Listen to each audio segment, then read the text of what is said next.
If you're a business owner spending money on Facebook ads and not getting results, then this episode is going to save you thousands.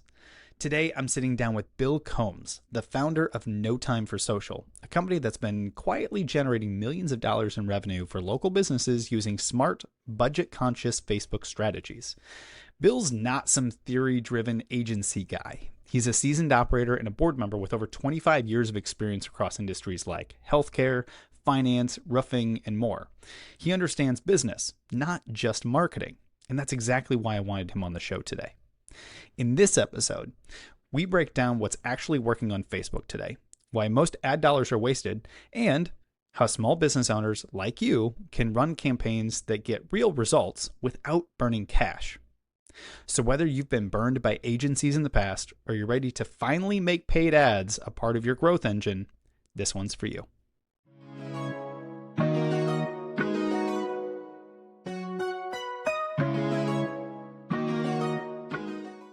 Bill, why do paid ads fail?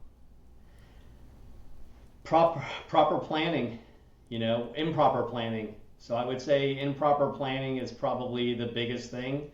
So there's two sort of sides to that. There's improper planning, but then there's also what I would call the ease of being able to run an ad as a business owner and not necessarily knowing the ins and outs of what you really need to do to build, run, and execute a proper ad in order for it to have the outcome that you're looking for. So what I'm referencing is the boost post, right? Easiest way to run an ad, easy way for some of these platforms to collect easy money, but not necessarily best for the business owner that is like, hey, I'll boost this post for $200 and then sit back and pray. That's so interesting, and I'd love your take on this because I think I just was doing a little bit of research for this conversation, and one of the ways I do research is I'll go into whether it's Instagram or some of the other channels, and I'll just type in Facebook ads. I'll type in kind of the topic we're going to be talking about and see what's trending. What are some of the content that's out there? Yeah. And a couple of them were people that are speaking and teaching on, say, Facebook ads specifically, and or paid ads in general, and they've got their 5-step. You start with these things. The first one that they come off with is boosted post. Yeah. So why is boosted post maybe not the best place to start for a business that's serious about looking at paid ads? Yeah, most of the time the boosted posts that get boosted are not necessarily the best creative, and they're not formatted in a way text-wise to get that desired outcome. So you have posts that you put out on Facebook as a business day in and day out, and then you get excited about, oh, this is a really cool image maybe, but the text doesn't align with the outcome. So now you're boosting it, and you're getting obviously some visibility to it, but if the end user, who is, by the way, getting swamped with all kinds of ads, a lot of them bad in their feed, if you can't get that person to stop in their tracks and look at that ad and say, I'm going to make a decision about this, yes or no, you're dead in the water. So that is the big problem. And even with paid ads, if you're not doing it correctly, it almost has the same effect of a boost post. So we, I've mentioned to you that we're working with a new client here in Round Rock, and they had an agency overseas in Serbia, and they were running ads, and you're able to look at the ads, by the way, on Facebook. So there's a way to go in and you can Google it. It's the Facebook ads archive. And you can go into that archive and you can look at various ads that are running currently on pages. So I went in, met with this client, we looked at the ads that are running, terrible ad. The image had so much text on it, there's no way that anyone would be able to read it. The text was terrible in the ad. It went to a landing page on their website, which was not going to convert anybody, and that was exactly the case. They spent $1,000, no conversions. We move them over to really cool graphic about birthday parties and really engaging where you can kind of see the context of it. Very good call to action, very good button to get people to click. All of a sudden, boom, 100 leads over 2 months. So Cool. if you're not intentional about what the outcome is, you can click boost post all day long and you're going to be sitting around going, I don't really know what's going on. But on the flip side, if you don't know anything about that process that we did to set up that lead ad campaign, you're also going to be struggling. So it's tough for the business owner, and I feel for them. But for me, I think I've told you before, the day that Facebook allowed you to start running ads, I've been running ads. So I've been through all of it 10 times over. Well, that's that's really interesting, and with some of the things that you said there, you speak very technically with regards to how the ads are set up, what the call to action needs to be. Like, there's clearly a wealth of knowledge that's sitting underneath the surface in this conversation. I'm really excited to dig into, but knowing that, how did you get so good at paid ads? How did you get good at Facebook ads specifically? Obviously, you mentioned that you've been doing this for a while, but give us a little bit of history on why we're sitting down and talking about this today, because you clearly have the knowledge base sitting there. Yeah. Well, I think what it boils down to is the decision to focus our business on being very, very targeted with what we wanted to do with the business. And, as much as I complain about Facebook, it has allowed me to make a living. And if we say Facebook, it really means Facebook, Instagram, because all ads are run through that platform for Instagram as well. But being very targeted and knowing what I was able to do. And by the way, when I started running ads with Facebook, it was with Anything Weather, my prior company. So we were running ads to get roofers to purchase our maps. And I probably ran $50,000 in ad spend in 2009, 2010 timeframe. So I dove in 100%, learned it with that other company. And then, of course, when I left there and all the roofers said, hey, can you manage my Facebook page? I immediately transitioned into running ads for some of these roofing companies and really just stayed very, very focused on what I wanted to do, right? I didn't want to build websites. I didn't want to do SEO. I didn't want to do any kind of print. Let's just stay focused at making ourselves the best at this particular platform setup. And as long as we're the best, or the best that we feel we can be, we will give that value to the end user, and the end user will be happy, and then obviously spread the word. So I mentioned this company that we started working with 2 months ago. They've already referred another one of the franchises that they work with in Frisco, and the Frisco person I just talked to said, we're going to spread the word to everyone. So the fact that it is difficult and the fact that it is very technical, these individuals that own these companies and start these companies, there's no way to gather that knowledge without doing it over a long period of time. So I feel for them, right? That's why I'm holding a class in 2 days in Round Rock here to try to teach people what the difficulties are with getting all this stuff set up. And I do plan on doing more of those in the future, because for me, I love teaching, I love helping people. And the more I can help people and spread the word, the better everybody is. And, it's just good outcomes for everybody.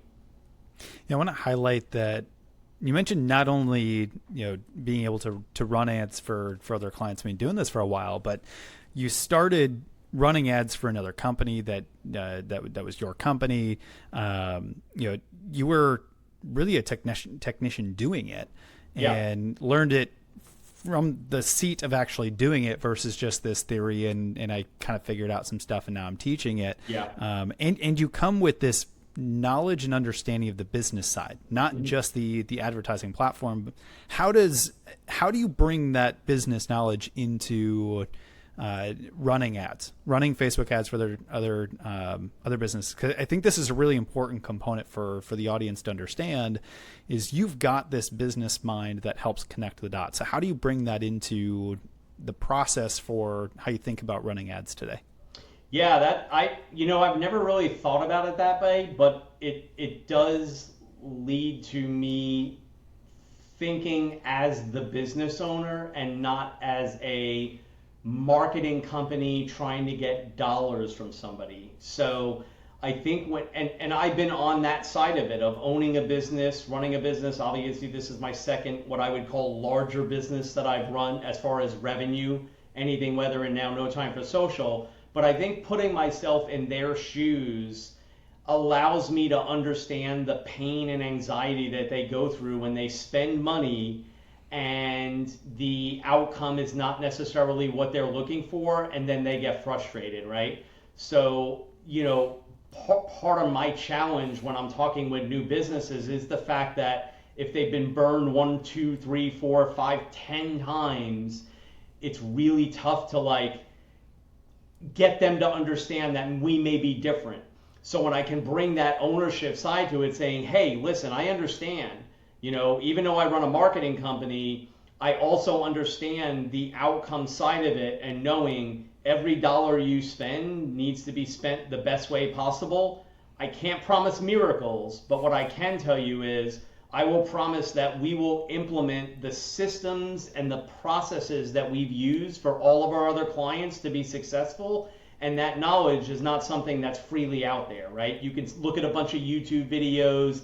You can, everything changes so quick that a YouTube video 6 months ago may not show you the right way to do things. So I think that's where maybe my angle is a little bit different, is the business owner understanding, hey, I truly care about this stuff, right? You're not just a number. You're not just, paying my company to get revenue in. I want you to be successful. So when I can put myself in their shoes and I take that accountability on my side, which is one of our core values at No Time for Social, I think that resonates with at least a certain group of people.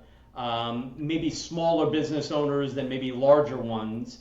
But that's really where my passion will help drive some of those conversations. And I feel like in a lot of the relationships that I've started with clients has really kind of helped out there. So that's a really good question.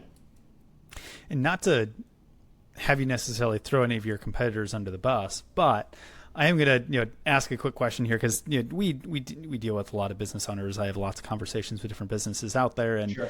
I don't know that I have met a business owner yet that has not been burned by a marketing agency of some form, right? Whether it's somebody that's trying to run paid ads for them or not in any way, shape, or form. Yeah. And I've had the privilege to know you for a while now, Bill, and I've connected with a few of your clients, and they always have just amazing things to say about No Time for Social and the work that y'all do. So why is it so many businesses end up getting burned at some point in time when working with maybe some other marketing agencies out there?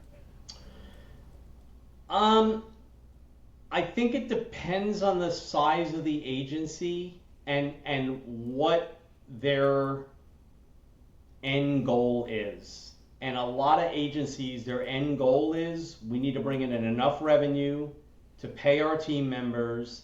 And if it's at the expense of clients, that's okay, because there's always more clients. And that hurts, right? It hurts. Because there are going to be always more clients. There's always new businesses starting up. All those new businesses are going to get blasted when they register with the, we do a search weekly. I have my VA over in the Philippines doing searches for all the new businesses. And of course, they're going to get hit up with mailers and all kinds of stuff when you start a new business.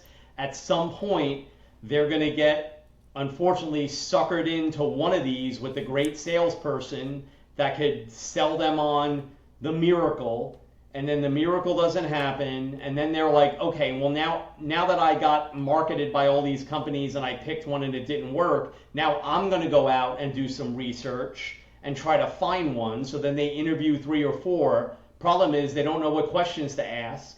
So then they move into the next company that says, oh yeah, they didn't do this for you, we're going to do it. Then they try to do it, and maybe they are successful, right? We wish success for everyone, but more often than not, the mighty dollar is at the top of the list. They may have, and if it's a larger agency, let's say 20 or 30 people, right? They're churning as well, right? They're trying to get new clients in. They'll risk losing 5 or 6 clients because they know 5 or 6 new clients are going to come in.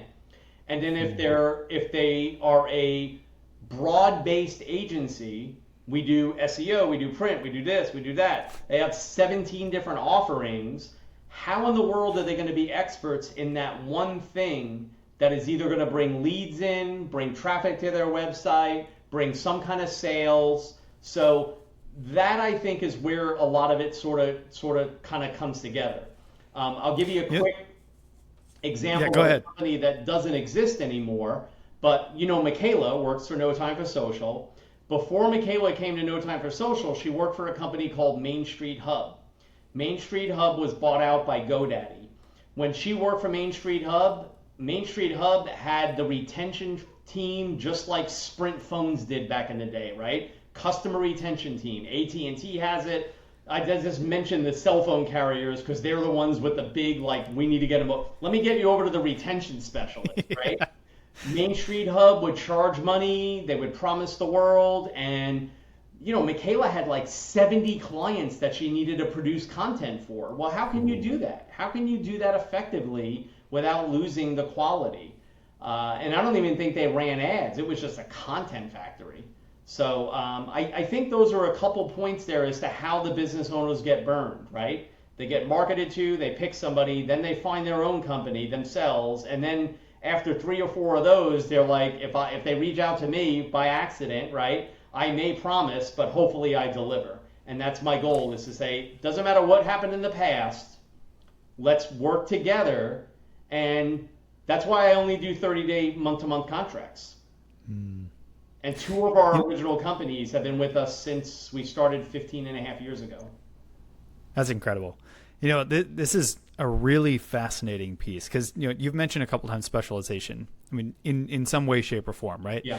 And I can totally visualize some of these other, agencies out there. They're a team of 3 people, but they have 17 offerings. It's like, if I was building an internal team and I was actually building a business that was going to grow, not this kind of makeshift, really teeny tiny business that never grows, and we can talk for days on that. But you think about, I'm going to build out a true marketing department, right? The process would be, I stop hiring generalists. I start looking for these specialists on the team that I can bring in to do a specialist role. The example that comes to mind for me on the business side, and I think this, if you're a business owner listening to this, this might resonate with you, and why this ties into the rest of our conversation here. But I talk to so many people like, oh, I'm going to go hire a business development manager or business development person. Like, okay, great. What are they going to do? And they start listing out, well, they're going to do my social media, and they're going to do networking, and they're going to do my admin, and they're going to send emails, and they're going to do Facebook ads because we want to do that, and they're going to do, and they're going to do, and they're going to do. I'm like, well, how in the world are they going to be exceptional at any of those?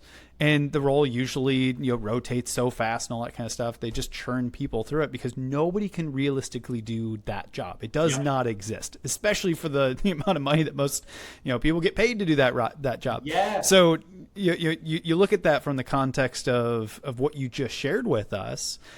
You have a big agency that has all these different offerings and all this kind of stuff, but they're a team of 2, 3, 4 people, or you've got one person responsible 70 relationships. How can you expect that? So I want to dovetail that into the fact that you have mentioned specialization. You have mentioned focus on specific things, not just paid ads, but even doubling down into the Facebook ad side of things. So I want to ask that question. What is the difference between Google ads and Facebook ads? So it's pretty cut right down the middle as to what the difference is. And a lot of people, if you ask 100 business owners today what the difference is, 95 of them are going to get it wrong, which is crazy, right? Because you would think a business owner, as much digital marketing as goes on nowadays, they'd be like able to say, well, this is what it is. Google is pull. What I mean by that is somebody goes out, Bill Combs is searching for a roofer in Round Rock. Bill Combs is searching for we just got 2 new kittens. I'm looking for a new vet in Round Rock, so veterinarians in Round Rock. I'm looking for a restaurant, right? So obviously Google owns sort of that space with the maps, space with reviews. They do a great job with that. So that's Google. I'm going out and I'm looking for something as a person. Um, for now, and we'll touch on the ChatGPT stuff in a little bit. So that's what's happening right now. I'm even transitioning away from that. But Facebook ads is push, which is why you have to have a specialist. You're pushing content into the feed. And if I'm sitting on my Facebook feed and I'm looking at all the crappy sponsored ads coming through, I need to be able to make an impact with my creative.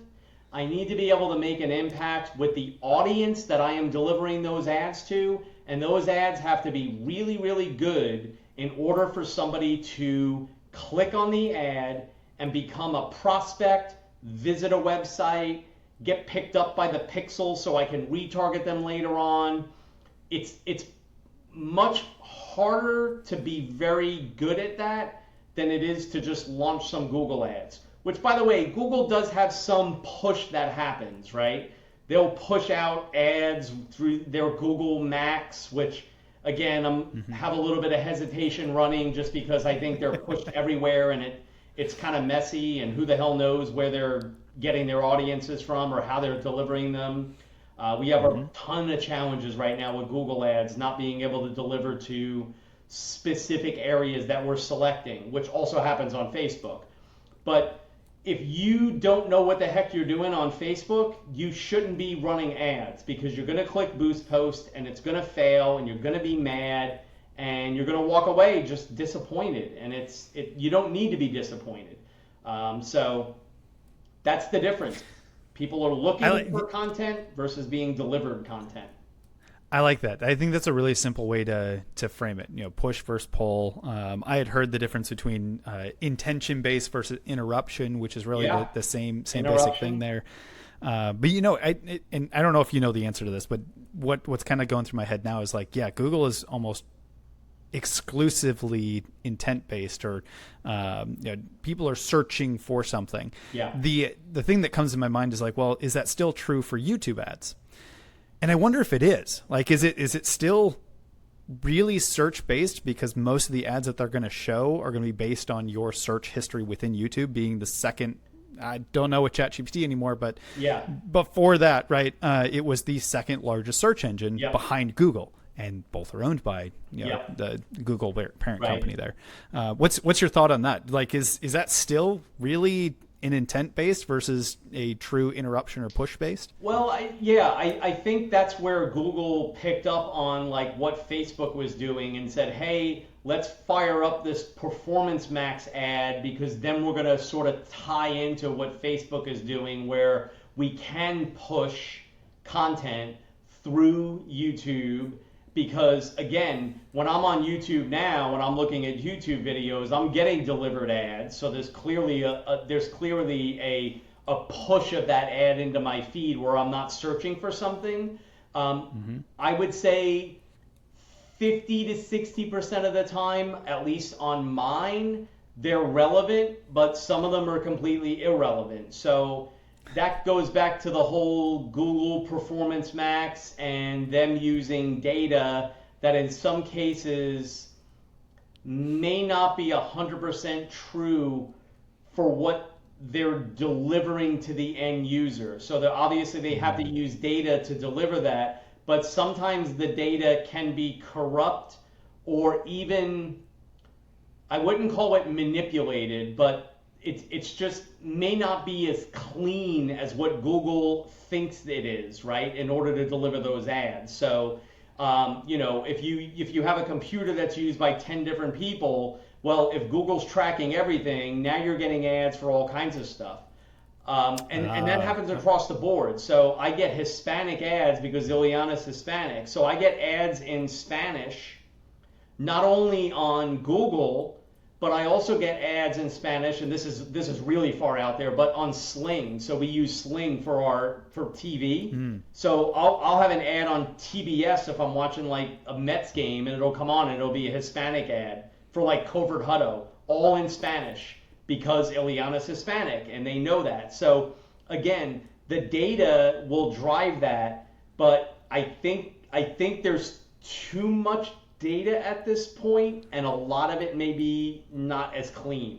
So it's very, very messy, in my opinion. That's interesting.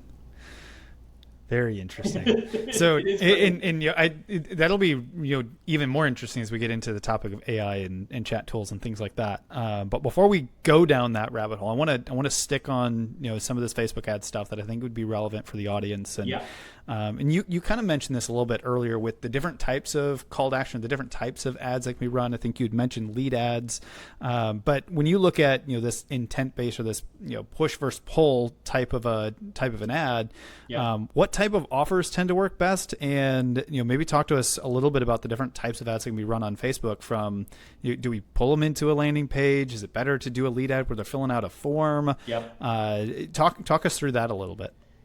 So again, the layman, 95 out of 100 business owners would not know that there's essentially, and this has changed. There used to be 13 or 20 different campaign objectives way back in the day. I wish I had screenshots of those, which I probably have somewhere. But that has now narrowed down to 6 different types of campaign objectives. And out of those 6, I would say at least 5 of them could be relevant to the business owner. One of them is app promotion. So most people are not selling apps, right? So there is an app promotion. There is a sales campaign. So if you're trying to get people to buy stuff, I mentioned to you earlier that I've got a little passion project now that I'm using a sales campaign on. So there's a sales campaign, there's a lead campaign, there's an engagement campaign. So if you wanted people to engage with your content more, Facebook's trying to push it to people, again, based on all of their data of who engages with stuff. There's a Can I pause you on that one? Absolutely. So we talked about driving people to app downloads or sales campaigns, things like that. I think for most business owners that makes a lot of sense. Why would somebody want to do an engagement ad? Talk us through maybe a little bit. What's the purpose of just getting more engagement or pushing that type of content or those types of ads out? So in the engagement, you're really looking for people to interact with that content to enhance the content and give it that sort of social proof, right? So the more people that can engage with a particular post or a campaign, the more social proof that campaign is going to get. So let's say I have an engagement campaign where people are liking my page more, and I go from 100 likes to 200 likes now. Obviously, Facebook sees that as a successful campaign because I've now doubled the number of likes on my page. Well, where that can transfer into additional things is the audience section. So you have to be thinking about the whole holistic thing where not only are there different types of campaigns, but there's different audiences. So I can run a campaign to people, a specific ad campaign to people that just like my page or like my Instagram account. Is this where we get into, you had mentioned earlier, retargeting. Is this basically what that is? So that's a retargeting. So the engagement campaign, in my opinion, helps with the retargeting because if I can get a bunch of video views, if I can get some likes, if I can get more messages, if I can get event responses, for example, all of those things transfer into additional things in the future that could happen. They may not turn into business right away, but I can tell you that it helps increase the visibility of a business on Facebook. So having an engagement campaign running with like $5 a day on a really cool post is probably worth it. The next maybe one that would resonate would be awareness, and that's like I'm trying to get everybody to just be aware of my business. So in that case, it's more like I'm running my television commercial. And I'm not necessarily looking to get sales, but I am looking to make sure that a lot of people know about my business, as many as possible. So that's sort of how those two sort of match up to each other. And then the last one is traffic. And traffic is I'm driving people to my website. And when you pair that with the pixel and the pixel being able to retarget website visitors, you start putting all of those things together and you execute properly on all the campaigns, all the audiences, everything that needs to be built out over a period of time. Yes, it's complicated, but once all those things are flowing, you should get some success out of what you're doing. It doesn't mean that you have to be doing all those to get success. And I mentioned getting those leads for that client, right? We're running 4 campaigns. They're all lead campaigns. There's no awareness, traffic, and engagement. And as long as those lead campaigns are continuing to bring leads in at a specific level, we don't really need to mess with the rest of it. So if you could find that golden parachute in what you're doing, just stick with that and you don't have to worry about the rest. But you asking that question of like the various campaigns, basically a boost post is an engagement campaign. So that's where the boost post would sort of fall into play here. But if you do that, you're missing out on all the other options. Yeah, man, this, for everyone that's listening, like this is a lot of like golden nugget. It's exactly why you look for a specialist that understands this stuff. Because what I heard in there, being trained in marketing and understanding that is really, Bill just described a marketing funnel, right? You've got a whole bunch of people you're putting in towards the top, but then there's other campaigns that'll be middle of funnel, some that'll be more bottom of funnel, like, hey, come buy this right now.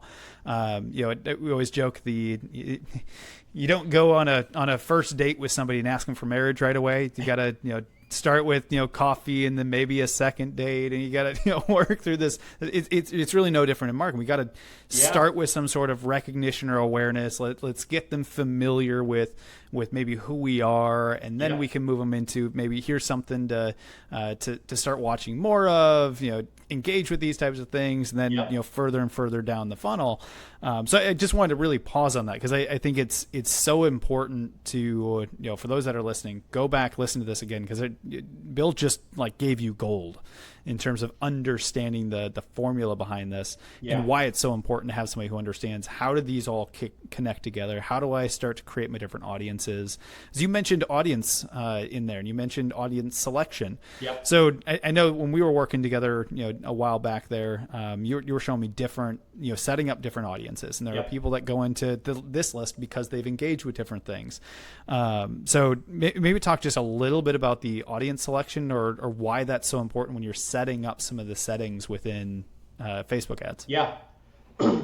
Yeah, the interesting thing about audiences, again, most individuals that are business owners that are on Facebook don't even know that the audience section is available for them to look at.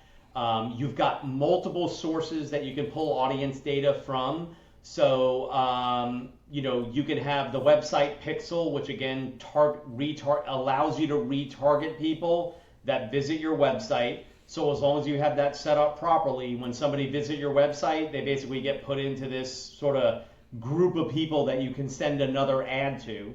You've one of the ones that is not used often enough is customer list.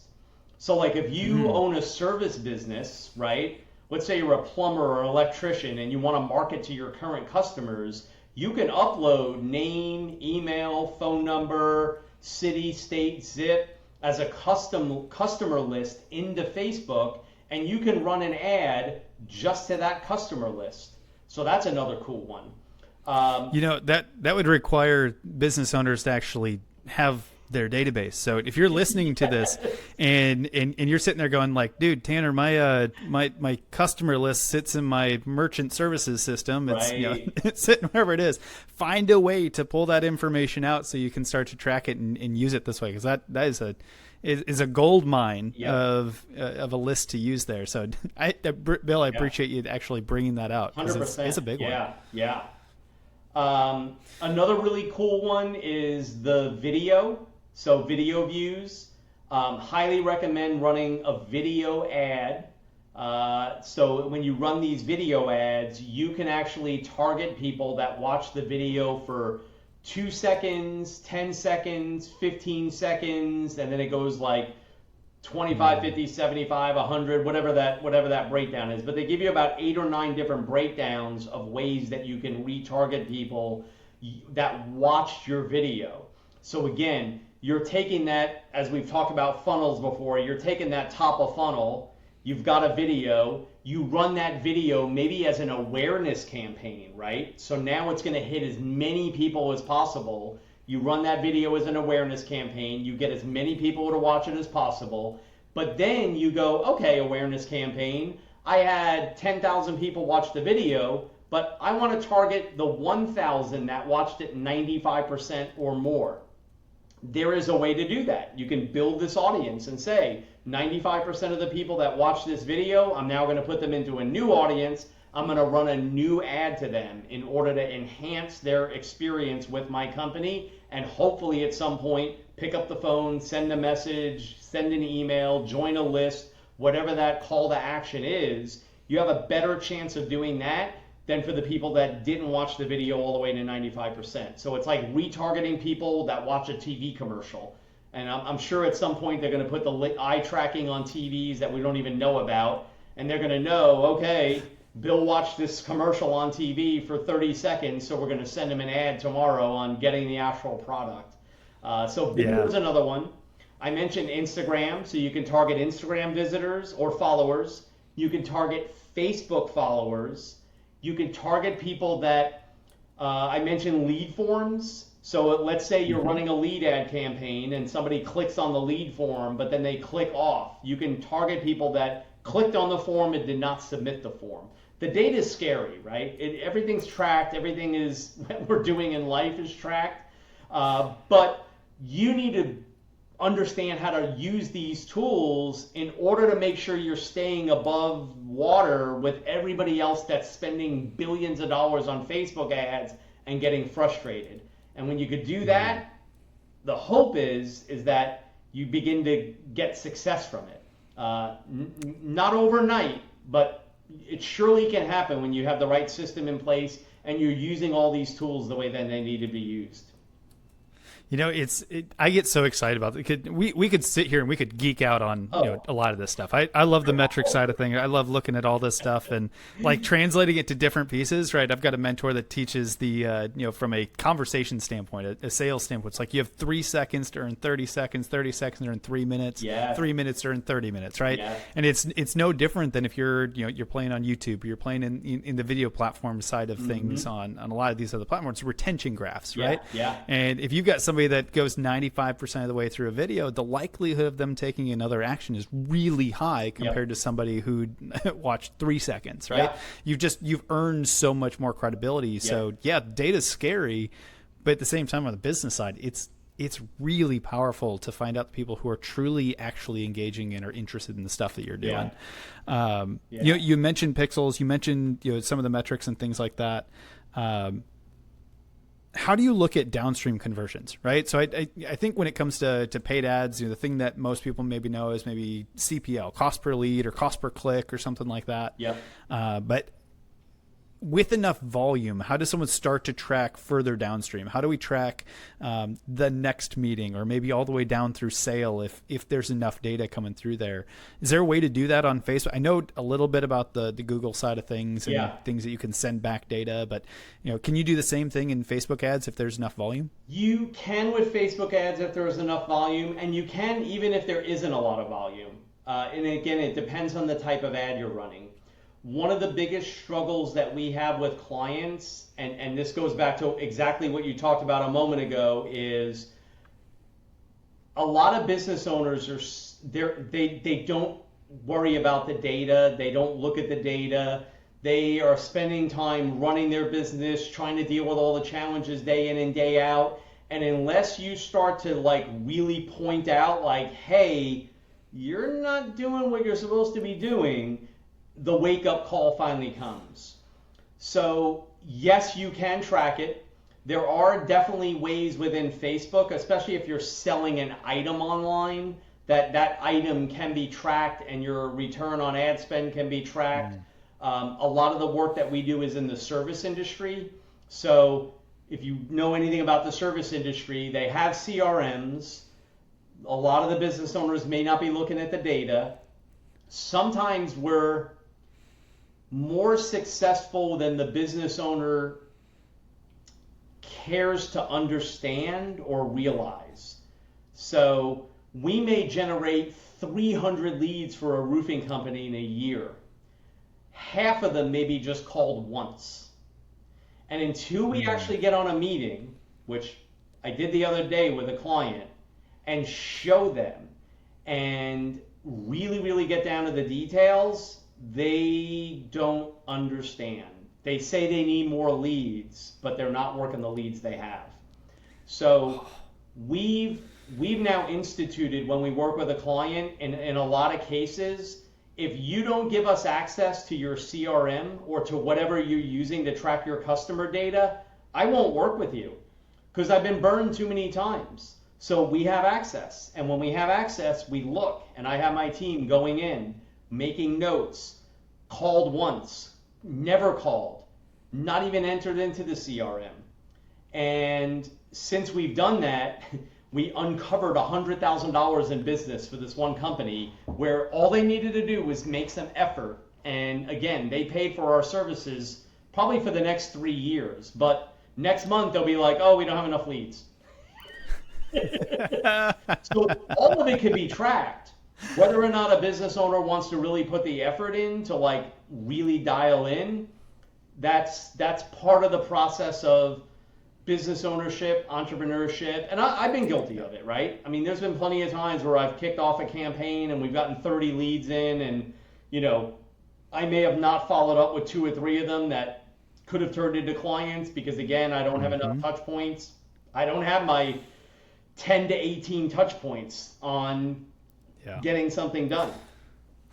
God, isn't that such a gut check? Oh, and of course, we see this all the time too, right? And this is where it comes back to, I'm such the data guy in our business that this is the stuff I look at all the time. But when it's they're all called once. It's like, congratulations, it takes an average of, I want to say it's above 10 now touch points to get a hold of somebody. Like that's just the world that we live in. Or hey, we added them to the CRM, but did you tag them with a database nurture and you put them into an email sequence and do these other things, right? There's so many other components that just because you have leads doesn't mean that you've earned the right to be able to keep those leads. And that's not on the marketing company. Absolutely. If there's good communication, things like that there, that's actually a sales problem. And there's so much more to it. So I appreciate you mentioning that, because I think it's a really important part. If anyone's looking at how do I get leads, we'll call it at scale, at a leverage point using paid ads or something else like that. There's got to be the downstream stuff that also works. Otherwise, the bottleneck's really not the leads. 100%. So let's shift gears a little bit, because I want to get into this topic of AI. Okay. But I think a good segue into this part of the conversation is maybe let's look at how has advertising on Facebook changed in just the last couple of years. It's definitely changed. It's definitely become more challenging, and I think it has to do with a multitude of things. The targeting is becoming more difficult. The laws that are in place now are becoming a little bit more challenging to deal with tracking. I think it's just, we talked about the data, right? Having access to the data is becoming more challenging. The systems are more complicated, which leads to less success, especially for those small business owners. So the constant changes of Facebook making updates and having legacy things that are no longer important, valuable, or even useful, right? That's the challenge. Is sometimes we'll find things within the platform and it's like, wait a minute, this wasn't here the other day and now it's new. Facebook's not doing a great job of like updating everybody, so it's like there is no resource for Facebook. I mean, there are, but again, they're surface level, right? Not enough to train a business owner to like really be successful. So I think a lot of the challenges sort of tie into that, right? The systems are becoming more complicated, the expertise is becoming less. And it's just really, really more difficult to like dial into those very specific things that need to happen in order to be successful. So I think that's the biggest challenge at this point is as the systems become more complicated, the business owners become more frustrated. And yeah, they have, like I mentioned with the different types of campaigns, there used to be 20 and then it went to 13 and now it went to 6. It's really 6 that are still 20, but you have to have that expertise in order to like go from awareness campaign to running this funnel that retargets, that gets video views and all that. So that is, I think, just the complexity of it and adding different things on is becoming more and more difficult. So I'll pause there just for a second. I could probably add on to that though. Well, let's shift it into let's shift it into a conversation of AI because I'm really curious. I think if there's anyone that's kind of following all the stuff that's going on with AI, you've got kind of your big players. You've got OpenAI that's got ChatGPT. You've got Anthropic that's got Claude. You've got Google that's got Gemini. But there's this thing out there that's called Meta AI that really is kind of a sleeper out there. Like I don't hear a whole bunch of talk about it, but you can't count them out. I mean, Meta, Facebook, everything that Zuckerberg basically owns. I mean, there's a lot going on there. Yeah. What are you seeing on your end, being so involved in kind of the Facebook and Facebook ad type things? Is Meta AI starting to kind of play a role within there? What are you seeing? I still think they're a little bit behind. They are trying to implement their AI on the ad creative side of things, but what I've seen so far hasn't been that great and a little bit challenging. So they are offering up when you go through the ad process, hey, let our AI generate images. My trainer in Denver has had disastrous results with it. So on the Meta AI, and I know they have their own Meta AI website, but just the whole process of Meta using AI to run better ads, I'm not convinced yet. I still think a human can build and develop a better ad plan, and a better ad process than the AI process. So I still think you're going to have business owners that go all in on that, get frustrated. That makes sense. To answer that question, that's the answer that I would give at this point. From a broad sense of AI, just in the last 6 months, like the AI stuff that I am looking at and that I am involved with, and I see the smile on your face because you're probably doing the same thing, like this will go back to now 99% of the people have absolutely no clue as to what is going on and the power of these platforms to provide information to a human. It is mind-boggling at this point, and I'm using it every day. And I now have like I'm not an expert. I'm nowhere near an expert, but I can tell you if I'm going to write a book, which I've done, I'm using Claude all day long and half the night.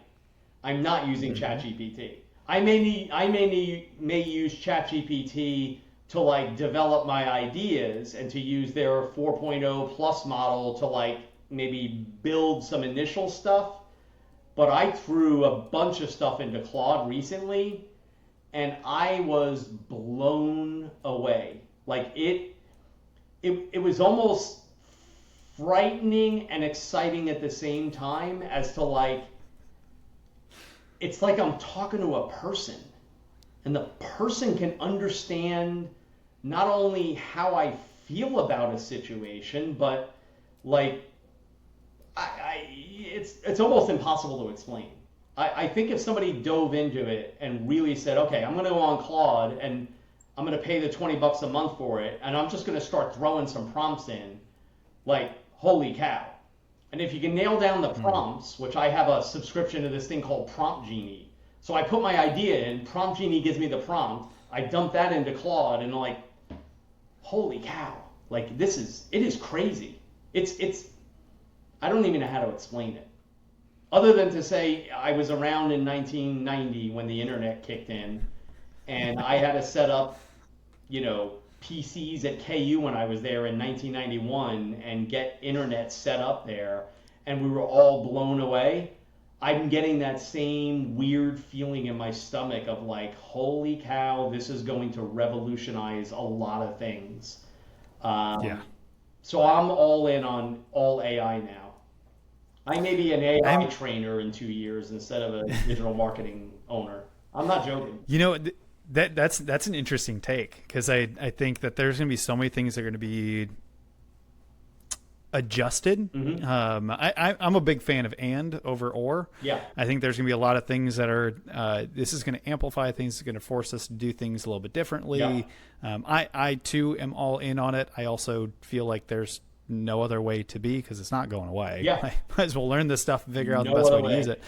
But it's very fascinating, and it's fascinating to see, these companies,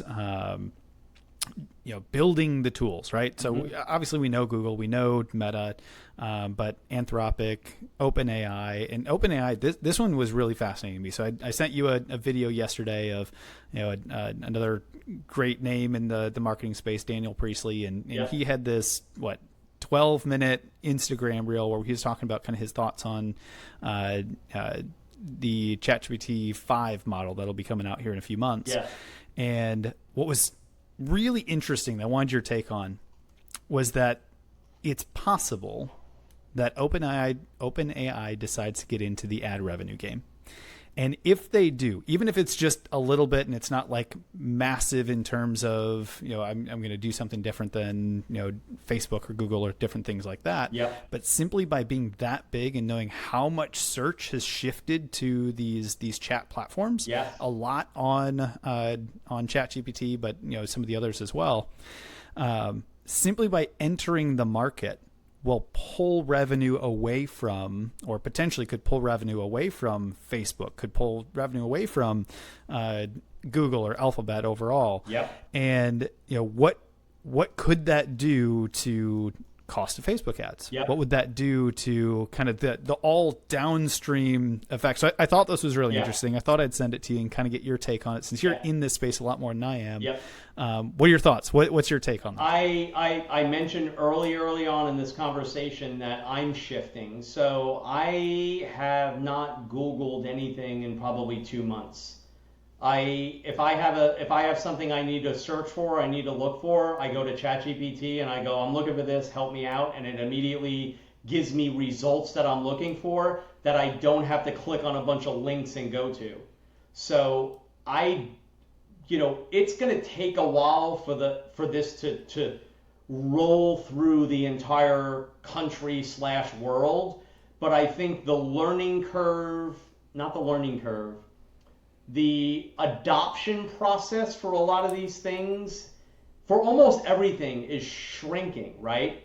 So that time frame for somebody to be introduced to something, to using it, is becoming a lot less condensed.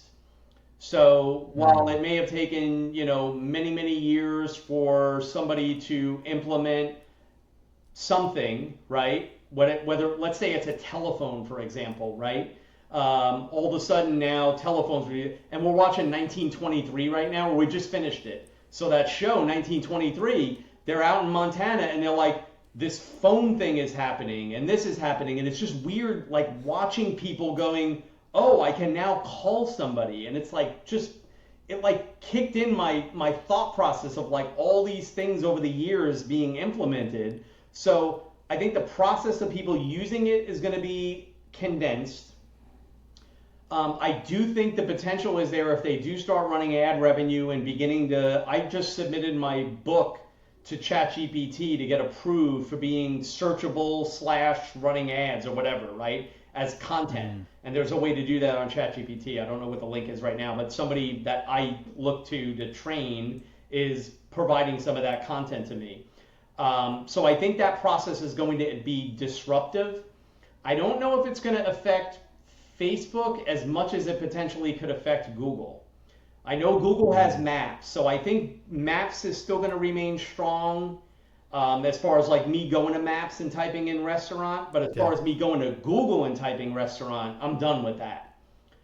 Reviews are obviously still important, so there'll be an aspect there of whether or not a business is valid that ChatGPT provides back to me. Maybe there's some scammers out there that start to interject their bad stuff into the results. So we'll have to see how the quality of results come to fruition. So that will be interesting. But I definitely feel like things are going to change rapidly. And again, we're in it, right? So I don't know if I have a way to say a year from now it's going to change to this, but it is going to change. And going back to my business owner having trouble understanding how to build, run, and manage Facebook ads, can you imagine them trying to implement 2 or 3 different large language models to build things that they need built that, they don't know how to do it, but their competitors are doing it, right? Yeah. So a competitor can come in and build a whole system that drops their customer acquisition costs and maybe lowers their ability to provide the service. And now all of a sudden the competition is like, well, shoot, I didn't keep up, and now I'm getting I'm getting beat up hard because I didn't think about this stuff ahead of time. So people need to be thinking, like, you gotta be like just diving in and learning this stuff. I'm gonna try to tie a few things together because I think this is really fascinating, and obviously would love kind of your thoughts and things like that. So, when I think about some of the things you just mentioned, you're right. I think Google as a search that's where they're probably going to take the biggest hit. That would be my guess. However, the flip side is, the second largest search engine forever has been YouTube, and YouTube traditionally are going in for how to do this or how to do that, which that is more intent, like really intent based on how to do something, which definitely is getting, call it, eaten up by these chatbots. Yep. But the flip side here is, at least in my experience, a lot of what's being returned is, hey, here's also that YouTube video on how to do it. Yep. So you're still getting that level of search results that's pulling you over to that same platform. Yep. And I want to tie this kind of all the way back because I know this isn't really our conversation wasn't on search terms and keywords. Yep. But I was listening to a little bit the other day, and when you run Google Ads, you do different things like that. You can see the keywords, you can see the phrases and things like that people are searching for. Yep. You won't get that on the chat platforms because there's so much sensitive information and data that's being plugged into these because it feels very personal when you're typing into ChatGPT. Yeah. So you're not going to get that same level of information back. Yep. But what I find fascinating, and a lot of the search that AI is doing today is just doing Google search just better than a human would be. So it's still pulling some of the same keywords as it is today, at least. Now, I don't know if that's going to be forever because it is a lot more intent based. But one thing that I think happened this year, if I'm not mistaken, is Google is now categorized or cataloged Instagram. And they're showing Instagram stuff is now showing up in search. Yes. So you tie this all the way back to Facebook ads and meta ads and different things like that. Logically in my brain, with a lot of those ads being, I'm testing and creating content all the time, and then I'm choosing which of those creatives I'm going to put into a proper ad and all of that kind of thing. Wouldn't it logically make sense that we still need to be spending just as much time focused on Facebook and Instagram and having our names or our business tied to that? Because if you're going to be typing into any level of search thing, and if those things are being cataloged, that's what's going to be served. Yep. I agree. And now it seems like almost like a juggling for position type thing, right? Like it's well beyond my pay grade to figure out what all these companies are doing to position themselves to continue to bring in the billions of dollars in revenue they all bring in. But I do feel like Google making that decision really changes things. Like, holy cow, you never would have thought that one company that was competing with another would start to show results. And how does that play into like how a business advertises Yeah. and keeping eyes on all these platforms, right? So Hmm. I, I don't know. I It's don't say I don't fascinating know stuff. I mean, often, but yeah, I love it. It's it's a game that's just kind of really fun to kind of keep tabs on. And yes. every once in a while, I will Google my name just to see what pops up. I think Yep. that's a good practice for anybody to I do. just did it earlier And today I think after Dennis for the you. first yeah for the first time, like one of the first videos that pops up, because you can choose like long form or short form videos now. Yep. And one of the one of the first short form videos that pops up was not a YouTube short; it was an Instagram reel. Ah, It's like, that's interesting. yeah. And there's just as much probably content on both Sure. anymore, Sure. Because we post on both platforms, but Yeah. it got prioritized. I Yep. just thought that was really interesting to see. And It is. although I have not seen any short form video format pop up in search that I do on ChatGPT. It's still only been long form YouTube that Okay. traditionally has popped Yep. up for me, at least. Yeah. I mean, that's just Yeah. what I've seen. So it'll be interesting to see how that all evolves. I think the AI thing is just so fascinating. I love getting everybody's take on it, depending on different industries and things like that. Yeah. But as we kind of bring this conversation to a close, I had a couple of questions I thought would be interesting to kind of hear how you're doing things today, and maybe some advice that you got for the audience. But there's a lot going on, right? Yeah. You're playing around with different AI tools. You're playing around with trying to keep up with all the things in all things Meta, Facebook, Instagram, et cetera, et cetera. Yep. How do you stay on top of these trends? Like, what are you reading certain things? Do you have people that you go to and ask questions? Is Yep. it a mix of all of that? Their podcasts? Like, what? How do you stay on top of these trends? Yeah. So for me, I really try to dial in the specific things that I'm interested in, and make a point to subscribe to their newsletters, to be interactive with them. On AI, there's two people that actually a couple people I follow. Found them all on TikTok. So we didn't even talk about TikTok, but TikTok to me, like, I'm a consumer of it. I haven't started running ads on it. I haven't started doing anything on it, but I do believe that that platform is fairly powerful, and the way that they've set that thing up is just it is kind of addicting, but it's everything they've done on it is really good. So I Yeah. follow a guy named Nate, and I can't remember what his handle is, but Nate does a lot of AI stuff. A guy named Jonathan Mast is like, I follow him on TikTok and on Facebook. So he's an older gentleman that I can kind of relate to and puts out a ton of great content. I'm on his newsletter. And then there's another lady named Sabrina, I think it's Romanoff, and she built a platform called Blotato. I don't know why she called it that, but I think she sold it for like a couple $1 million. Get a ton of great content on that. So that's the AI side of things. Those are three people that I follow AI. Um, Essentially, my trainer for Facebook is just one person. His name is John Loomer. He's out of Denver, and I've been in his program. I believe that I was his first paying customer on an annual membership 14 years ago when he built johnloomer.com, and now he has something called Power Hitters Club. And I had followed him for like a year and a half when I started my agency. And at some point he said, you know what, I'm going to turn this into a paid system. If anybody wants to buy in, literally I had it up and I paid right away. And I've been a paying customer for 14 years straight. So I really focus on that one trainer. I do obviously have other resources that are, newsletters and different things within the context of social media. But going back to straight as an arrow, rifle approach, he gives me everything I need to know on a weekly basis, by the way, with all the updates, changes, and things happening with Facebook. I don't need to pay attention to 10 different people. I just need one person. So in that case, it's one person.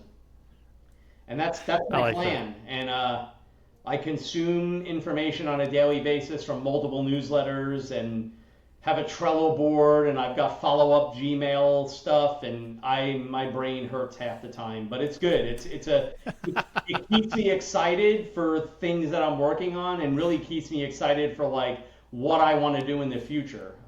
So that's really where I'm at right now and everything. That's cool. Before I get to the final question, Yes. to kind of leave the audience with, you've shown us so much information and why it's so important for folks that are thinking about running Facebook ads specifically to have somebody who's truly versed in understanding that world. Yeah. So where can the audience go to actually connect with you and maybe get some time with No Time for Social? Yeah, so obviously our website's notimeforsocial.com. If anybody reaches out to me at bill@notimeforsocial, I usually offer up a free 30-minute consult to anybody, right? We can hop on, you can tell me, here's the 10 challenges I'm having. I'll give you 30 minutes of my time just because I love to give back. So those two ways are the best ways. I'm very active on LinkedIn, pretty active on Facebook, and not as active on Instagram, and not really active on TikTok, but I have an account. But yeah, LinkedIn, my website, my email are probably the main ways to reach out to me. And I'm active in the community. So if you're local based here in Round Rock, you'll see me. I'm on the chamber board as you are as well. So we do a lot of work together with that. I'm the vice chair of entrepreneurship. So lots of really cool, fun things happening there. So yeah, that covers it, I think. Well, I do encourage the audience to connect, even if it's just send a quick email, say, hey, saw the conversation, lots of great nuggets, and maybe work together one day. I can't encourage that enough. These conversations are really important, especially with what's coming. Clearly, you can tell Bill is ahead of the game in terms of what he's continuing to learn about and think about, and keeping things relevant there. So, Bill, to really land the plane, when you think about all the things that we've covered today, what's one piece of advice that you would leave the audience in today's world? What's one thing that you'd like to leave them with today that is a piece of advice or something that they can walk away with and keep in mind? My biggest piece of advice to business owners, anybody in a position where they need to make decisions and they don't have all the information, is to ask for help. Like in the world we live in today, there's no way you are going to learn and know everything. So if you can't summon the ability to ask for help, you're going to be constantly running into a brick wall trying to figure stuff out when the answers may be there pretty quickly for you, or you may need to pay somebody just for some simple consulting time in order to get questions answered that are easily answered, but just not in your wheelhouse. Whether you YouTube it, you Google it, you chat GPT it, you're still like, man, I just can't pull this together. I just don't understand it. And there are experts out there that will help. I love helping people. So I think business owners starting a business, building a business, or running a business need to be able to build within their network of people that they're connected to, get referrals for people to help. And most business owners and consultants, I would consider myself / a consultant / business owner, and even yourself, right? We want to help people. And if we can help people and that turns into a referral or maybe a little consulting revenue for us, we're grateful for that to happen because we know that the world is crazy, and I'm always grateful to be interacting with people. So that would be my biggest piece of advice is if you need help, just ask. A lot of people will help. And if they don't, move on to the next person that might help you. Oh, I love that so much. I mean, I have never encountered someone that's been super successful who has not shortcut their learning by having conversations with people who know more than they do. Yeah. By asking for help and going to do that. I mean, that is the name of the game. So I absolutely love that. Bill, this has been so much fun. Yeah. I appreciate, all the topics we've gotten into and all that kind of stuff. So I just want to say thank you so much for sitting down and allowing us to get into this conversation. Hopefully the audience found as much value as I did from this. But I just want to say thank you again for taking the time. I'm grateful to be a part of your ecosystem and continue to work hand in hand with you on various things. So thanks, Tanner. Appreciate it.